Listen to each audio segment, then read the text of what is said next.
کیونکہ وہ سب منع کر چکے تھے کہ آپ اپنا آنا جانا کب کر دیں، تنظیمی معاملات اپنی جگہ، جو پارٹی کے معاملات ہیں وہ پارٹی کے آفیسز میں یا دائیں بائیں کہیں بھی حل ہو سکتے ہیں، آپ یہاں نہ آیا کریں۔ اب جو دوسرے معاملات ہیں،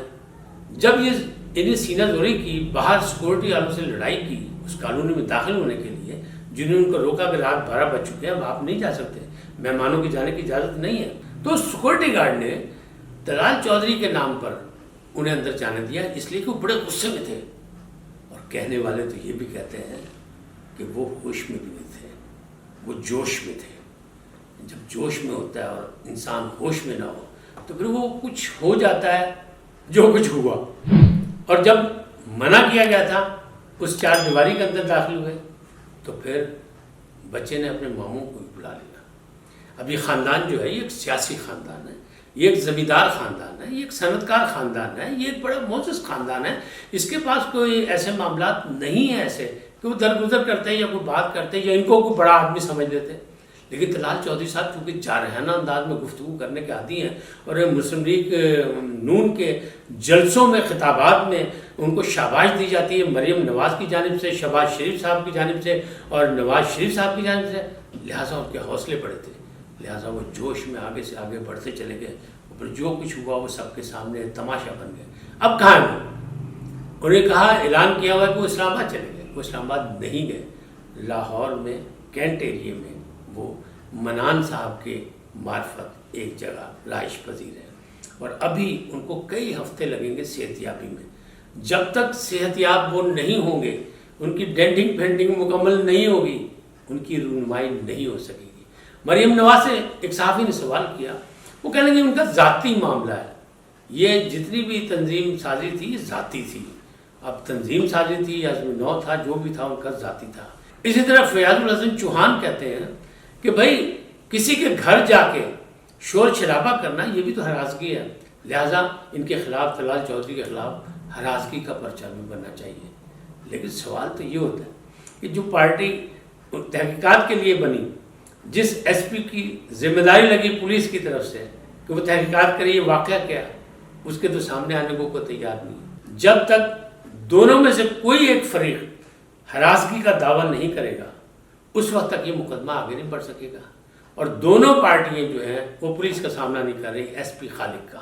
اس سے کوشش کی لاہور میں آ کے طلال چودھری سے بیان لینے کی، وہ نہیں دیا انہوں نے، وہ روپوش ہے۔ اب وہ ہاسپٹل سے بھی جا چکے ہیں، کمرہ ان کا خالی ہے، سب نے دیکھا، اور ساری جگہ سوشل میڈیا پہ بھی یہ چیزیں آ چکی ہیں، لیکن وہ کہاں ہے، کیوں ہے؟ ان کو شرمندگی ہے؟ نہیں، شرمندگی سے زیادہ ایک اور مسئلہ ہے کہ ان کے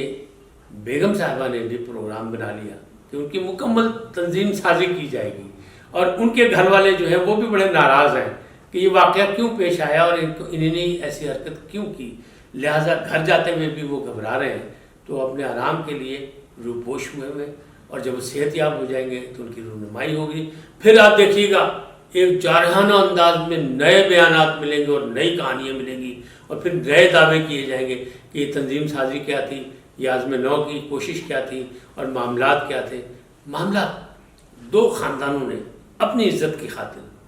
آپس میں طے کر لیے۔ ہم بھی یہ کہتے ہیں کہ مشاورت سے، افہام و تفہیم سے معاملات طے ہونے چاہیے، لیکن جو جگ ہنسائی ہوئی، طلال چودھری ہوں یا ایمن صاحبہ ہوں، یہ سیاستدان جو ہیں، جو جانے پہچانے جاتے ہیں، یہ قومی سرمایہ ہوتے ہیں، ان کا کسی بھی پارٹی سے تعلق ہو، آخر وہ منتخب لوگ ہوتے ہیں، تو ان کو اپنی اوقات کے مطابق اپنی حدود میں رہنا چاہیے۔ لیکن یہاں حدود جو ہے وہ پامال کی گئی اور دونوں جانب سے ہوئی، اور جس انداز میں ان کے خاطر توازہ ہوئی وہ بھی کوئی اچھی بات نہیں ہے۔ تو اب طلال چودھری ہی بتائیں گے کہ ان کا کیا جواب ہے، یہ ہوا کیا، یہ تنظیم سازی تھی یا عزم نو تھا، وہ چاہتے کیا تھے، مستقبل کی ان کی منصوبہ بندی کیا ہے، کیونکہ ان کے لیڈر مریم نواز نے کہہ دیا ان کا ذاتی معاملہ ہے۔ حالانکہ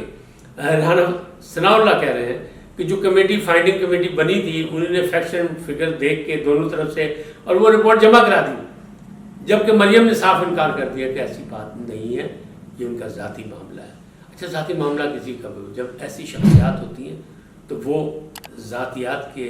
محدود نہیں رہتی، وہ سب کی ہوتی ہیں، لیڈر سب کا ہوتا ہے، چاہے کوئی اس کا مخالف ہو چاہے اس کا حامی ہو. اس لیے کوئی لیڈر لیڈر ہوتا ہے, کوئی پسند کرے ووٹ دے نہ دے وہ ایک الگ بات ہے, لیکن اصل حقیقت تو یہ ہے کہ جو لیڈر ہے وہ عام آدمی نہیں ہوتا. اس کے انداز بھی مختلف ہونے چاہیے, اس کے طور طریقے بھی مختلف ہونے چاہیے, لیکن دونوں نے اس کا پاسداری نہیں کی. اور جب پاسداری نہیں کی تو پھر ظاہر سکی بھی ہوگی اور جگ ہسائی بھی ہوگی. تو یہ مسلم لیگ نون کے لیے بڑا مسئلہ بنا, تو ان دونوں شخصیات کے لیے بھی مسئلہ بنا. لہٰذا یہ معاملہ اچھا نہیں ہے. اور باقیوں کے لیے اب ضروری ہو گیا کہ فیاض الحسن چوہان کہتے ہیں کہ ایک فیصلہ ہو گیا کہ رات کی تاریکی میں تنظیم سازی جائز نہیں, بلکہ کوئی بھی سیاسی پارٹی کا کوئی بھی رکن ذمہ دار رات کی تاریکی میں تنظیم سازی کی کوشش نہیں کرے گا. اس لیے کہ طلال چودھری کی مرمت جو ہے وہ سب کے سامنے ہوگی, اور اس کا جو حشر ہوا ہے وہ بھی سب کے سامنے ہوگا, اور ابھی اس کا مزید نشر جو ہونا ہے وہ باقی ہے, کیونکہ جب وہ صحتیاب ہو کے سامنے آئیں گے تو معاملات کچھ اور بھی ہوں گے. لیکن مجھے لگتا ہے کہ افہام و تفہیم ہو گئی اور معاملہ گول کر دیا جائے گا, اور بیچ کی بات بیچ میں ہی رہ جائے گی. آج یہی کہ طلال چودھری جو ہے وہ روپوش ہیں اور ابھی وہ صحتیاب نہیں ہوئے. لہٰذا جو آئندہ کی جتنی بھی وہ تنظیم سازی کا مرحلہ ہے وہ اس وقت تک کے لیے مؤخر ہو گیا جب تک وہ صحتیاب نہیں ہو جاتے. آج اتنا ہی, پھر ملیں گے ایک نئے موضوع کے ساتھ. اللہ حافظ.